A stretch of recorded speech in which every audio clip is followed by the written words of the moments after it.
Kinben Book 1, Chapter 17. Ang inaakalang unang puntos para sa CLCC ng mga manonood ay hindi inaasahang napigilan ng isang player ng sisa na walang nakakakilala. Isang block nga mula kay Mendez ang natanggap ni Castillo. Nakita rin nila ang mabilis na paghabol nito na kinabigla rin ng marami. Alam nga nilang maliksi si Castillo, subalit ang block na iyon, patunay iyon na may isang pares pa ng mga binti at paa ang kayang sabayan ng galaw nito. Napangisi na nga lamang si Castillo habang pinapatalbog ang bola sa harapan ng player ng sisa na si Mendez. Nakikita nga niya ang kaseryosohan nito sa pagbabantay sa kanya. Gaano na nga ba raw karami ang bumantay sa kanya? Simula nang maglaro siya ng basketball, marami na. Marami rin dito ang matinik dumepensa katulad ng kaharap niya ngayon. Ngunit iyon ang naging mitsa upang mas magpursige siya. Hindi nga siya tumitigil sa pagpapabilis ng kanyang galaw. Araw-araw nga siyang tumatakbo at patuloy na pinag-iibayo ang galing sa dribbling. Aminado siya na may mga mas magagaling pa sa kanya sa CBL at inspirasyon niya iyon upang mas maging malakas pa. Sigurado ka? Gusto mo maglaro ng basketball? Pinagtawanan nga siya noong elementary pa siya dahil sa taas na mayroon siya. Sa realidad, ang sports na ito ay para raw sa mga matatangkad. Sila kasi ang mga may advantage sa larong ito. At ang mga katulad niyang hindi katangkaran ay mahihirapan sa sports na ito. Kaso, wala sa bokabularyo ng isang Sander Castillo ang magpadaig dito. Isang inspirasyon din sa kanya ang player na si Allen Iverson. Isa yung patunay na hindi kailangang maging matangkad para maging magaling sa sports na ito. Kaya nga magmula noon ay pinagsikapan na niya ang larong ito. Napawaw na nga lang ang mga manonood nang biglang natumba si Mendez nang subukan itong hulihin ng malikot at magaslaw na dribbling ni Castillo. Isang 3-point shot din ang naipasok nito na nagpakalampag kaagad sa mga manonood mula sa CLCC. Depensa! Sigaw pa ni Castillo sa lahat ng kanyang kakampi at isang full court press defense ang ibinigay nila sa sisa. Kinuha nga ni Cunanan ng bola at isang madikit na depensa ang ibinigay kaagad sa kanya ni Carl Santos. Kilala nga ang player na ito sa CLCC na magaling pagdating sa depensa. Tumakbo agad si Cunanan para itawid ang bola. Bantay na bantay nga siya, kaya mas naging maingat siya sa pagdidribble. Iniikot niya rin kaagad ang kanyang tingin. Nakita nga niya ang tumatakbong si Romero. Nagkatinginan nga ang dalawang magkakampi. Isang mabilis na pasa nga patungo kay Alfante ang ginawa ni Cunanan. Doon ay napatingin ang bumabantay sa kanya sa direksyon ng sentro ng sisa. Ngunit isa lang iyong fake. Nakuha nga ni Romero ang bola at naitawid nila iyon bago matapos ang 8 seconds limit. Si Romero na nga ang nagdala ng bola. Todo cheer nga ang mga fans niya mula sa sisa at malakas na sigaw ng defense naman ang nagmula sa karamihan ng mga manonood. Napatingin naman si Castillo sa binabantayan niyang si Mendez. Paikot-ikot lang ito at palipat-lipat ng pwesto. Doon ay naisipan niyang hindi ito bantayan ng ilang sandali. Dinipensahan niya nga rin si Romero. Isang double team defense iyon laban dito.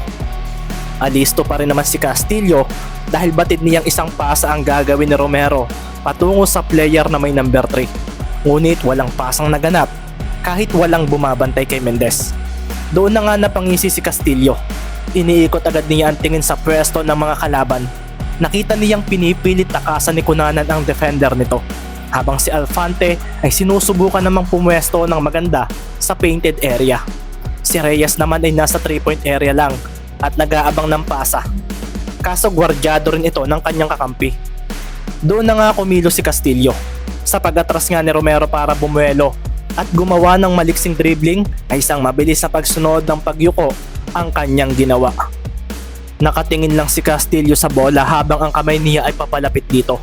Napangisi naman si Romero at iniba agad ng direksyon ng pagpapatalbog ng bola, subalit nagulat ito nang mahuli pa rin iyon ni Castillo. Alam kong gagawin mo iyan, winika ni Castillo sa sarili. Doon na nga rin nilampasan ni Michael Santos ang binabantayang si Romero. Doon ay tinapik ni Castillo ang bola sa direksyon nito at nakuha ito ng kakampi niyang iyon. Doon na nga rin niya inialalay sa court ang isa niyang kamay dahil halos matumba siya sa kanyang ginawa at pagkatapos noon ay kumaripas na siya ng takbo. Napangiti pa nga siya ng bahagya dahil nasabayan siya ni Mendez. Doon nga ay agad siyang tumigil sa 3-point territory. Pasa, bulalas ni Castillo sa kakampi. Doon nga ay napahinto si Ricky at binantayan siya.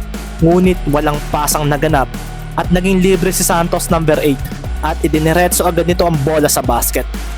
5-2. May kaunting hingal sa dibdib si Ricky matapos iyon. Naisahan daw siya ng binabantayan niya. Kanila na nga rin muli ang bola. Dito nga ay napansin kaagad niya ang paglayo ni Castillo sa tapat niya at ang dinepensahan nito ay si Romero. Bantay sarado kaagad ang mga players ng Sisa at nahihirapan si Alfante kung kanino ipapasa ang bola. Dahil doon ay wala na nga siyang choice. Nakita kasi niyang walang bumabantay kay Ricky kaya doon niya ibinato ang bola. Nasambot naman iyon ni Ricky at nagmadali naman sina Cunanan at Romero upang hingin iyon. Ngunit nang mag-dribble na si Mendez ay biglang hinarangan siya ni Castillo. Isang seryosong depensa ang ibinigay nito. Nasindak naman ang bahagya si Ricky at iyon na nga ang naging dahilan upang maistil ang bola mula sa kanya. Napacheer nga ang buong CLCC supporters. Tumakbo na nga agad si Castillo patungo sa basket. Naroon na nga rin kaagad si Alfante at Romero para depensahan ito. Tila walang pag-alinlangan naman na tumalon si Castillo para itira ang bola. Parang naging mataas na pader naman ang mga kamay ng dalawang players na nasa harapan ni Castillo nang sumabay ang mga ito. Ngunit wala talaga itong balak itira ang bola. Isang biglaang pasa ang ginawa nito patungo sa kaliwa. Dumiretso iyon papunta sa sentro na si De La Cruz na nakatayo sa 3-point area. Isang libreng tira ang binitawan nito at pumasok iyon. 8-2 ang naging score. Napacheer ngang muli ang mga taga CLCC. Napahiyaw pa si De La Cruz dahil sa kanyang nagawa. Isa kasi itong 3-point shooter, isang center na magaling sa outside shots. 2 minuto pa nga lang ang lumipas, kaso dahil sa mga nangyari ay napatawag agad ng timeout si Coach Eric ng Sisa. Isang pagod na Sisa team nga ang dumiretso sa bench nila. Nagsiupuan ng mga ito at kanya-kanya sila ng inom ng tubig. Tumayo naman si Coach Eric sa harapan nila. Kumusta ang depensa nila? Ramil, huwag kang basta tumigil sa 3-point area. Sorry coach. Malamyang sagot ng PF ng Sisa. Maki, huwag mong patagalin ang bola sa kamay mo. Ball movement. Reynan, huwag mong pabayaan si De La Cruz. May hirapan tayo kapag nakalibre iyan sa labas. Kier, lapitan mo si Maki kapag na-double team siya. Nang oras na iyon ay kay Ricky naman napatingin si Coach Eric. Humihingal ito at nakatingin sa kawalan. Ricky, masyadong malamya ang depensa mo. Kapag ipinagpatuloy mo iyan, matatambakan tayo. Napaismid naman si Cunanan nang marinig iyon. Sinabi ko na sa inyo coach, iba ang liksi ni Castillo. Kung kagaya lang ni Ricky ang babantay rito, matatalo talaga tayo. Wika ni Cunanan at nagayos na ito ng jersey para sa pagbalik sa loob ng court. Sorry po coach, iyon na lang ang nasabi ni Ricky. Ricky, kaya mo iyan.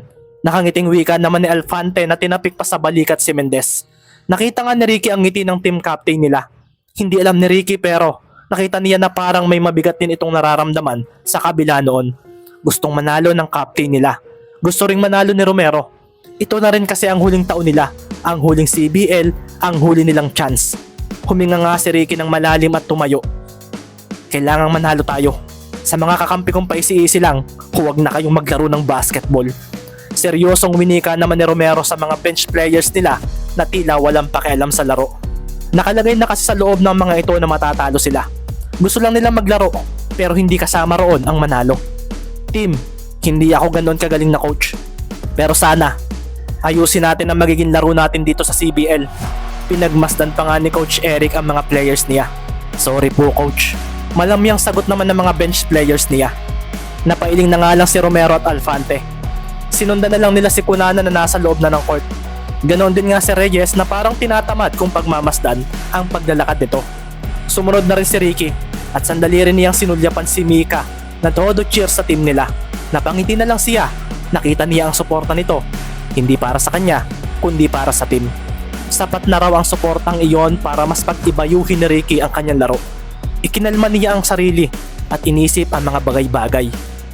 Ganon din nga ang mga napanood niya sa internet.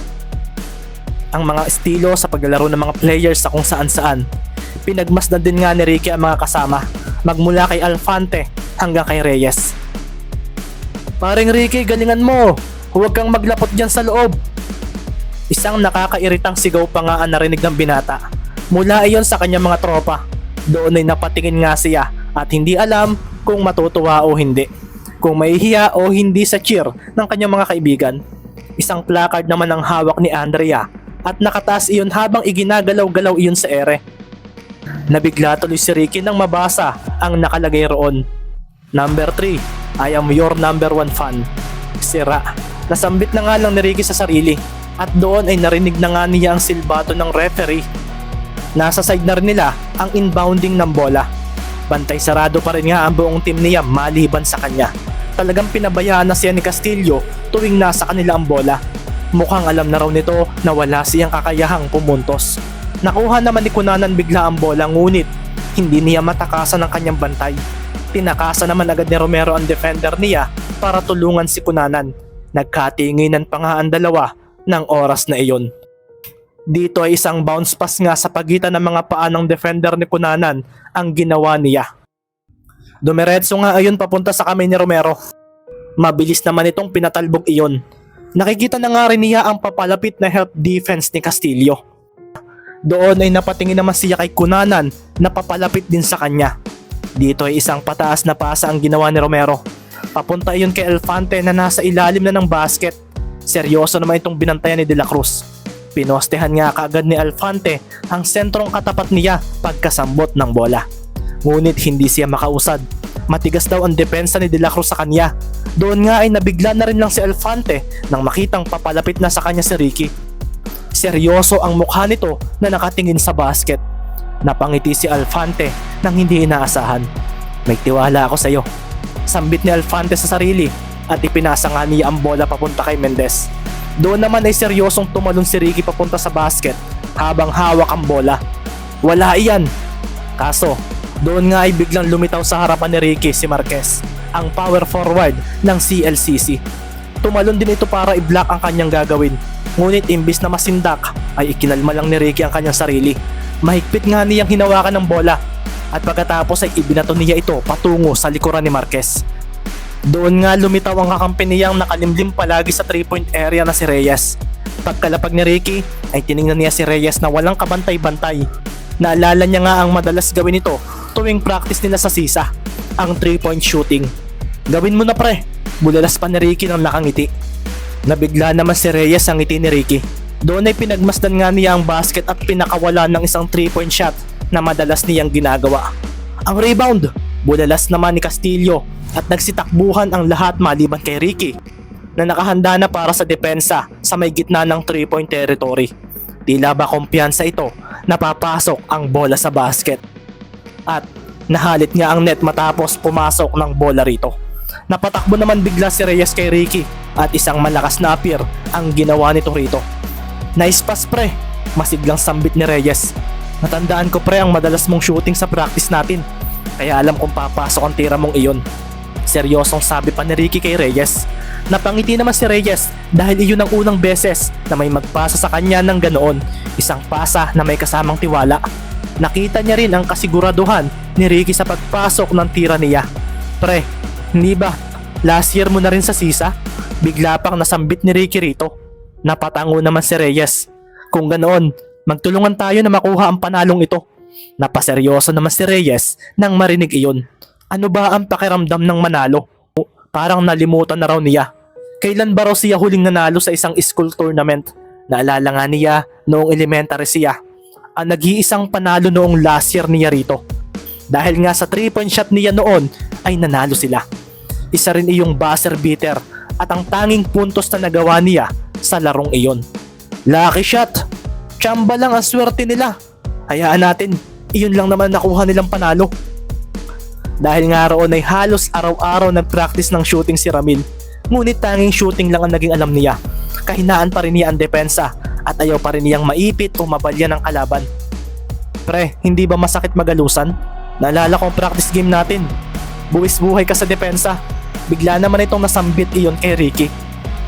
Isang sandaling usapan nga ang naganap bago mapunta sa CLCC ang possession ng bola. Masakit, pero kung dahil doon ay mananalo tayo, wala nang problema sa akin iyon. Seryosong sagot ni Ricky at tumakbo na nga ito patungo kay Castillo upang depensahan ito. Mabilis ngang bumaba sa side ng CLCC ang mga manlalaro. Doon ay kanya-kanya na rin sila ng gwardyahan sa isa't isa. Nakatayo nga ngayon sa harapan ni Castillo si Mendez. Hindi ko alam kung kaya mo ba talagang i-shoot ang bolang iyon kanina pero nice play. Sabi pa nga ni Castillo sa sarili, binabaan nga niya ang dribble at mas mabilis iyon. Pinagmamasdan din nga niya ang galaw ng kanyang mga kakampi. Doon na nga rin ibinaba ni Ricky ang kanyang katawan at pinalawak ang mga braso at kamay niya. Seryoso rin siyang nakatingin sa bola at sa mga paa ni Castillo habang nakabantay rito. Kalma lang, huwag kang kabahan. Wika pa ni Ricky sa sarili. Dito nga ay isang biglang spin move pakaliwa ang ginawa ni Castillo. Mabilis iyon kaya naiwanan nito si Ricky. Pero dito naman ay biglang humarang si Romero para depensahan ang star player ng CLCC. Kasunod din noon ay ang pagngisi ni Castillo. Isang patalbog na pasa nga ang ginawa nito papunta sa nalibreng binabantayan ni Romero na si Santos number 8. Ngunit isang kamay ng kalaban ang sumalo sa bola ng mga oras na iyon. Nabasa nga ni Ricky ang gagawing iyon ng kalaban at nakuha niya ang bola. Doon ay isang mabilis ding pagbato sa bola papunta sa dulo ng court ang kanyang ginawa. Nagtakbuhan nga ang lahat upang habulin iyon. Sinabayan pa nga iyon ng malakas na cheer mula sa mga manonood. Nasambot nga ni Cunanan ng bola. Ang bilis din naman ng naging depensa ng CLCC at nabantayan kaagad siya ni Santos number 33. Huminto naman sandali si Cunanan at ginaslawan ng kanyang dribbling. Pagkatapos nga noon ay kumaliwa siya sabay patalbog ng bola patungo sa kanyang kanan. Pinadaan nga niya iyon sa kanyang likuran at napawaw ang mga manonood nang lampasan nito ang kanyang defender. Isang behind the back crossover iyon. Dumiretso si Cunanan sa basket. Doon nga ay tumalon agad siya para ilagay ang bola roon. Ngunit biglang sinabayan siya ni De La Cruz na tila isang mataas na pader sa kanyang harapan. Pero biglang nag-iba ang direksyon ng bola na hawak ni Cunanan. Bumaba iyon at tila pasadyang binitawan. Nice pass. Sambit naman ng kanilang team captain. Doon nga ay tumingin muna ito sa ring at pagkatapos ay doon na tumalon. Isang tapik sa bola nga ang biglaan ring umalingaw-ngaw ng mga sandaling iyon. Nabigla nga sila nang makita si Castillo na nasa gilid ni Alfante. Umangat ang bola sa harapan nilang dalawa dahil sa tapik ni Sander at mabilis na kinuha iyon ni Castillo. Isang dribbling sa pagitan ng hita ang kanyang agad na ginawa, sabay abante ng biglaan. Nagawa nga nitong lampasan si Alfante. Doon na nga nagtakbuhan ang lahat pabalik at mabilis namang dinepensahan ni Ricky si Castillo. Isang mabagal na galaw na sinundan ni Castillo ng isang biglaang pagtakbo pakaliwa ang agad niyang ipinamala sa kanyang bantay. Nilampasan nga nito si Ricky Mendez. Napatingin naman si Ricky sa mga kakampi niya ng oras na iyon. Nahuhuli nga sa pagbaba si Reyes ng mga sandaling iyon. Doon nga ay kumaripa si Mendez ang takbo upang mahabol si Castillo sa pwesto kung saan hindi siya mapapansin nito. Paglingon nga ni Castillo sa kanyang tabi ay siyang pagdamba naman ni Ricky sa bolang pinapatalbog nito. Napatayo nga ang mga kaibigan ni Ricky at si Andrea dahil sa gagawin ni Mendez. Dumiretso palayo ang bola.